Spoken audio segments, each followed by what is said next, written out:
على بركة الله. الناس اللي عندهم الحساسية الصدر، الناس اللي تيحسوا بالصدر ديالهم محلول وتيتزير. المهم الوصفة راه معروفة، تبعوا الفيديو حتى للآخر إن شاء الله. دابا نوريكم الطريقة كيفاش غنحزموا من بعد من غندهنوا الخليط بالسكينجبير والقرنفل وزيت الزيتون بعد ما سخناهم في المقلاة. الطريقة ديال الحزيم هي اللي أساسية. ملي كنساليو كنهزو بحال هكا وكنحزموا انسان بالغ، ماشي الاطفال الصغار. الاطفال الصغار راني غنشرح لكم بحال هكا، وكنخليوه بحال هكا مزيان باش الضلوع ديال البالغين. هاد الطريقه للكبار ماشي الصغار، لا فقط للشرح.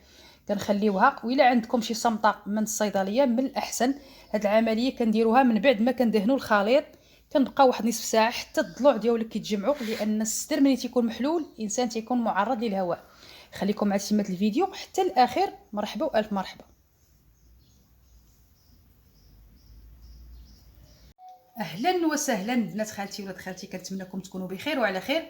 اللهم صل وسلم وبارك على سيدنا محمد وعلى اله واصحابه. كي دايرين؟ كنتمنىكم تكونوا بخير وعلى خير. سمحوا لي اللي ما كنجاوبوش، واللي قدرني الله كنجاوبو، واللي قدرني الله كنحاول نحط له وصفه. واحد التعليق البارح اللي فعلا صاحبه التعليق عندها الحساسيه، ما عارفاش ان عندها الحساسيه. بزاف الناس ما تعرفوش عندهم الحساسيه. حساسيه الصدر تيكون القفص الصدري عندك او الضلوع ديالك، الصدر ديالك او هذا المكان تيكون محلول كيف الراس. ساهل باش نجمعوا باذن الله. تيكون الانسان معرض دائما لنزلات البرد. لبس كيمرض، نقص الحويجات كيمرض، كان في مكان يعني راكب في شي بلاصه في الطوموبيل ولا راكب في شي حافله وهبط تيمرض. دائما منفوخ ليه الراس، دائما العينين. عاده زيد تتبع على هادشي كامل السعال ناشف. هذه هي الحساسيه. اما لا صبحتي ضربك البرد وصبح دارك راسك والنيوف كيهبطوا، تقدر تاخذ اي شي حاجه خفيفه يفوتك راسك، دولي بران ولا تاخذ زعتر ولا تاخذ خزامه كيفوتك راسك. انما ملي تيكون القفص الصدري محلول حتى هو بحال الراس. شحال من واحد تيكون الصدر ديالو تيعقرو، تيسعل، تيحس بالالام، تيكون بحال ضاربينو. كنقولوا حنايا مفدوع مثلا، يعني محلول. هاد الضلوع هادو، وهنايا انا ما كرهتش شي انسان بالغ ونوريكم، ولكن غنوريكم على الوليد ديالي ان شاء الله فقط للشرح. نتوما راه الاطفال الصغيورين، الاطفال الصغيورين اقل من سنه ما ديروش لهم القرنفل، حتى هما كيكونوا عندهم حساسيه دائما مقجوج، ودائما السباوه تيخرجوا من الفم ديالو. واخا كثرت ادويه والسيرويات، هذاك راه ساهل باذن الله، ساهل باذن الله انه اسبوع ما يبقى فيه حتى شي حاجه باذن الله. ما تبقاش تمشي للطبيب. البالغين غنعمل لهم القرنفل، هاني طحنته او دقيته في المهراز، وعندي بودره السكنجبير او الزنجبيل، وعندي زيت الزيتون، وعندي مقلاة. هاد العمليه كتبغي تطلب، تلقى الكاميرا باش تبان لكم مكونات بساط. هاد العمليه خصكم ديروها بالليل اثناء النوم او من وراء الظهيره. الوليد ولا البنيه ولا الانسان اللي غيعملها من الاحسن يعملها وينعس. اطفال اللي اقل من سنه ما ديروش لهم القرنفل، لان الحيم ديالو مرطيطب وهو تيحار، غادي يحرق لهم البشره. ساهله. غناخذوا قليل من زنجبيل وزيت العود ونديروا في مقلاة، ندفيوه، غير ندفيوه. والام هي اللي تاخذ بيديها، انا غنوريكم بيديا الطريقه بحال هكا بسم الله. ونعمل واحد المساج على مستوى الصدر والرقبه والعنق تحت الابط، ونقلب البيبي على الظهير ديالو، نحط ثاني هكا. وإلا بردات نعاود نحطها تدفى، لان ممنوع نديرو بارد وممنوع يدي يكونوا باردين باش الوليد ما يمرضش. نعاود نماصي الكتيفات ديالو مزيان والضليعات، ونجمعو مزيان بواحد القماط ولا القماط ولا شي منديل، ونقمطو نجمع لي الضليعات ديالو ونعسو باذن الله. عاد اللي بقى من الخليط نكمد ليه شويه هنا الودينات وتحت العنيق والرايس ديالو المنيغيغه ديالو، صافي باذن الله ينعس. دابا هاد الوصفه ديال الكبار، بحال الكبار بحال الصغار، غير الكبار غنديروا لهم القرنفل، الصغار ما نديروش لهم القرنفل. غنديروا زنجبيل وزيت الزيتون صافي. هما كاين وصفات عده. الا مشات تحل لك الصدر وبقى الالام، راه خصك ما هي وما لونها، خصك ماشي خصك وقت. دائما العطيس قلنا الا مشات تحل لك، سمحوا لي كنقطع، الا تحل لكم الصدر كتبدا بحال كتبغي تعطس، تتحس براسك هادشي عندك فيه البراوات. كاين اللي تيحس بانه تيعقروه في الصباح قبل. دابا راه ما كاينش الفطور، في اي لحظه في اي وقيته نشد في الباب، نحاول نشد في الباب ونهز الاسفل الرجليه بكل من الجهد ديالي كاين اللي ثقيل. المهم شوفوا شي باب اللي يكون متين هذاك بحال كتجبد الضلوع ديالك. هاد العمليه تبقاو ديروها دائما قبل الافطار حتى وليداتكم. الباب ديال برا ولا الباب ديال البيت اللي يكون متين وقاصح كنشد فيه بحال هكا وتنجبد وكنهز الاسفل ديالي، كنهز رجليا باش الاسفل ديالي يهبط. الضلوع ديالي ان شاء الله يتحلوا ما يبقاوش، حيت كاين اللي كيكونوا مغوصين ليه. الله يحضر السلامه وصافي. البرد صعيب. نبداو على بركه الله. الوصفه انا واخا غنطبقها ما نطبقش الويد مزيان لان القرنفل تيحرق. ناخذ قليل من الزنجبيل. هاد الوصفه تعملوها وانتم اثناء النوم صافي غتدخل الفراش ديالك. نديرو نفس القياس قد القرنفل نفس القياس الزنجبيل. ناخذ زيت الزيتون. ديك النهار حطيت لكم على البروده درت لكم مرجان الزيت على الركابي وما دفيناهاش. هذه بحالها غير هي غندفيوها لان كون ما دفيناها غنطبخوا شويه زيت الزيتون باش يطلق لنا القرنفل باش يطلق لنا الزنجبيل. الناس اللي ما خدامه وما كتبغيش انه يبقى لها هاد الروائح ولا مثلا هاد القرنفل يبقى لها في اللحم ديالها ممكن ياخذ زيت القرنفل وزيت الزنجبيل وبالليل يدفيهم مع زيت الزيتون ويعمل ماساج. ثاني وصفه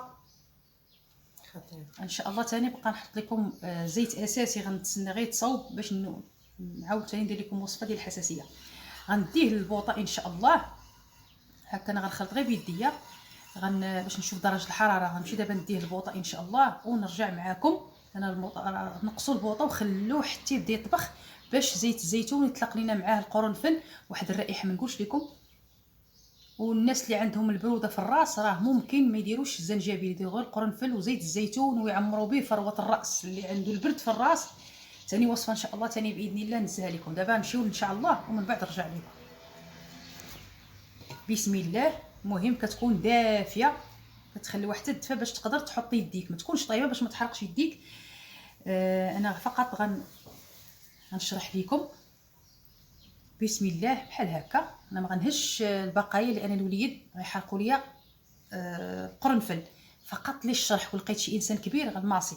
بسم الله. هكذا ندير طليعات كاملين وهذا ضروري خصو يكون دافي. بسم الله بسم الله. نتوما شوفوا معايا هكا. بسم الله. كندير هنا جهه الكتفين وكندير هنايا. كنتمنى تكون الطريقه واضحه. هانتوما بحال هكا بحال هكا بحال هكا. ملي كنسالي كندير واحد 5 دقائق ولا شنو هو وكنعاود ثاني نهز الخليط. نتوما غتهزوا بحال هكا بحالك. انا حيت الوليد صغير باش ما يحرقوش ليا السكنجبير فقط للشرح.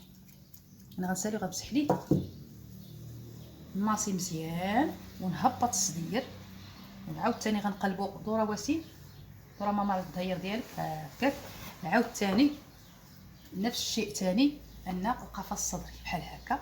ملي غنسالي غنلبسو التريكو ديالو كنبقى نعمل واحد الماساج حتى كيدخل الخليط مزيان كيدخل للصدير وكيدخل الضلوع كما وريتكم في الظهر. كتماسيو مزيان كتعمل في الكتاف ديالك كيف ما قلت لكم. انا فقط للشرح. لما كان انسان كبير غنهز الخليط مزيان. منين نسالي نفس الشيء ثاني كنحط داكشي. نعاود ثاني الا بردات المقلاه اولا شي حاجه تكون مغرفه ديال الكسكسو. نعاود ثاني كنجي عند الاذنين كنصمط ليه الودينات كتسمى تصماط. هذا يعني كنصمطوا الوليد كندفيو الجسم. المفعول ديال الزنجبيل والقرنفل وزيت الزيتون يا سلام. اللي بقى غنعمل ليه ماساج على الرويز ديالو. الكتفين بقى مزيان ماسي وحنا كندخلو بسم الله ودائما كنذكر الله لانه هو الشافي. فقط هذه الوصفه سبب. ملي كنسالي انا غنوريكم كيفاش غنجمع الصدر بحال كيفاش كنحزموا الراس. هي من الاحسن تكون شي صمته طبيه ولكن المهم حنا كنديروا زي في حياتي وصافي. دابا غنديروا ان شاء الله كيفاش غنحزم الصدر مزيان نزيرو باش الضلوع ديالنا كيتجمعوا. ومع ان شاء الله كتعملها 3 مرات في الاسبوع. من الاحسن تعملها وانت تنعس.